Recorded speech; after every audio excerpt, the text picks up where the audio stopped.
So before we get started, just a quick reminder to click on the notifications tab next to the PlayStation News Now subscribe button on the main page of the channel. I'm not sure I can stand the idea of you awesome people from all over the world missing out on our latest videos. Also, the very latest episode 34 of the Gamer Couch podcast is now available as a 100% free MP3 download via Soundcloud, courtesy of DarkCloud1983.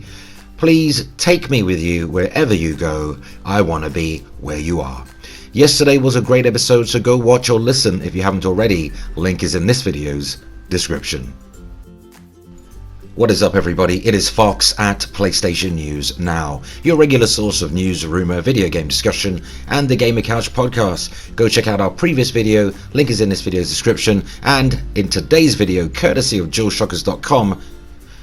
While he may not be everybody's cup of tea, I like Michael Pachter. I think he's pretty cool. Pachter, the Pach, has weighed in on Xbox Scorpio pricing and whether they can really compete with Sony's PS4 Pro. Make no mistake, a war is coming, a war for your wallet, and there's going to be economic casualties. But how does Nintendo factor into all this? Well, for starters, Michael Pachter is not expecting Project Scorpio to be priced over $399 and the PS4 Pro could receive a counter-attack permanent price drop to around $349 in time for the very lucrative holiday shopping season. My guess is just prior to Black Friday.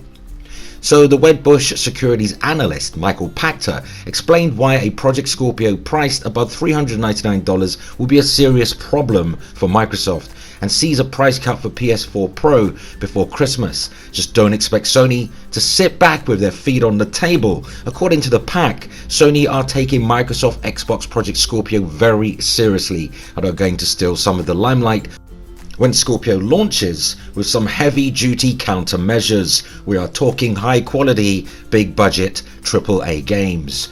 Michael Pachter explained why it shouldn't be priced over $399 and brought up the possibility of a $349 PS4 Pro by Christmas in an interview with Gamertag Radio. Pachter feels that if Microsoft prices Project Scorpio higher than $399, they will have a serious problem, which is in line with his criticisms of the pricing of the Nintendo Switch.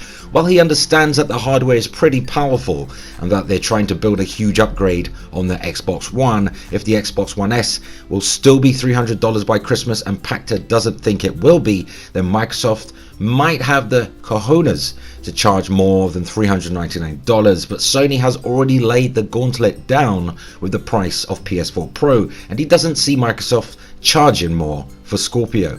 If they do, they're going to have to explain to the gaming public why Scorpio is the better option this holiday, but Sony is smart. The Pach believes Sony will drop the price of PS4 to $399 in time for the holidays. According to Pachter, the only thing Microsoft has going for them is that 4K TVs are becoming the LED TVs, what they became a few years ago at the very least, with LCD TVs slowly disappearing from the market. In 2 or 3 years, there simply is not going to be any reason to manufacture 1080p TVs. So people will start buying consoles that can power games in 4K. Pachter doesn't think that the possible ability to use an Oculus Rift with Scorpio is going to be very compelling, and he isn't going to pay for an Xbox Scorpio so that he can buy Oculus Rift for $600, and he thinks that the market isn't as big as perhaps Microsoft thinks. Just a few days ago, Xbox division head Phil Spencer mentioned that Microsoft Studios and teams are making great progress with the Scorpio, but he is unaware on whether the console will be revealed before E3, which is pretty troubling. The problem for Microsoft is that while Xbox Scorpio will be the most powerful mass market game console on the planet, the company doesn't have anything compelling in terms of software to entice anyone who isn't already a hardcore Xbox fan to go out and pick up the console.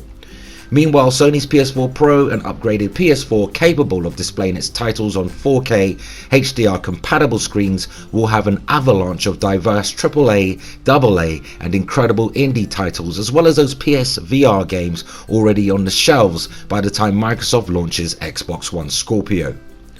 Nintendo. Now Nintendo have also signaled its intent to offer a lot more for consumers than they did with the Wii U, and they had better.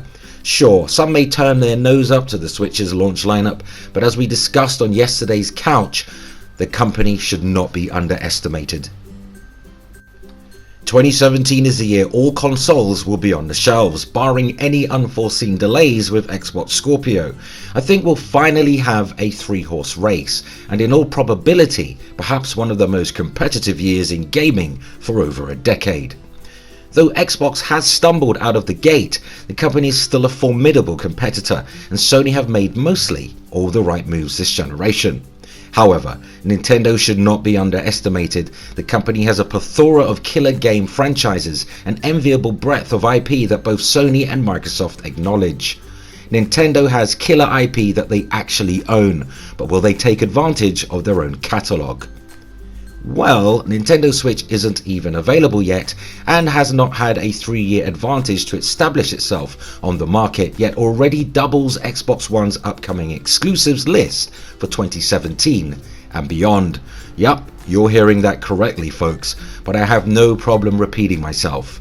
Nintendo Switch may not be releasing till 3rd March, but already has more exclusive games in its pipeline than the Xbox One. If you find that hard to believe, well, I suggest you take yourself to the link in this video's description, which is courtesy of www.finder.au. Now, it's no secret that the PlayStation 4 is having a good run of it in this console generation. Its diverse catalogue of games and vast number of partner studios has helped Sony win gamers over to the point where it has sold double the amount of consoles as Microsoft's Xbox One and more than triple that of Nintendo's Wii U. Nintendo has already hit the eject button on the 8th generation of consoles, with Zelda being the last title for the Wii U. Nintendo has a lot to prove. Many in the media have had chance to go hands-on with the machine, and while it's undoubtedly fun and offers an experience unlike anything we've seen before, time will tell whether it is a big hit with the consumers. Whatever happens, given the anticipation and the arrival of both new Zelda and Super Mario games, the company is in for a better year with the Switch than it ever had with the Wii U.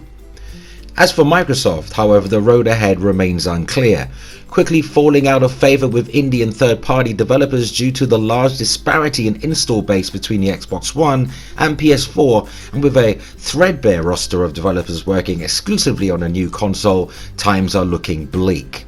Towards the end of 2017, the new enhanced Project Scorpio console may reinvigorate interest in the Xbox One, but it's quite possible by then the horse will have already bolted. In fact, the Switch could be hot on its heels. At the turn of the year, an article was published comparing all exclusive games currently announced for the PS4, Xbox One and Nintendo Switch, and the result was stark, with PS4 outweighing the Xbox One, 88 exclusives to just 18. Since then, the news has gotten even worse for Xbox. Scalebound, a high-profile Xbox One exclusive, has been cancelled, and Phantom Dust is now no longer in the pipeline for release. Meanwhile, a stack of new games have been announced for the Switch. So, the equation has changed dramatically. The PS4 still dominates with 90 plus exclusives coming, with the Xbox One now sitting at just 16. The Nintendo Switch, on the other hand, has jumped to 31 known exclusives, and that's assuming the announced but untitled FIFA game isn't a spin-off. The argument, of course, is quality over quantity, but when trying to reach a demographic as wide-ranging as gaming, diversity is also the key. Now, there are big fans of Microsoft's Xbox One console, and I hope that the comparison will help kickstart off some activity and announcements for Microsoft well ahead of the release of Project Scorpio. But let us know what you make of all this in the comments, and try to be nice to each other. And that, my gamer friends, brings us to the end of another video. Don't forget to like, subscribe and share content on this channel, as well as sister channel Dark Cloud, and remember, play games, not corporations.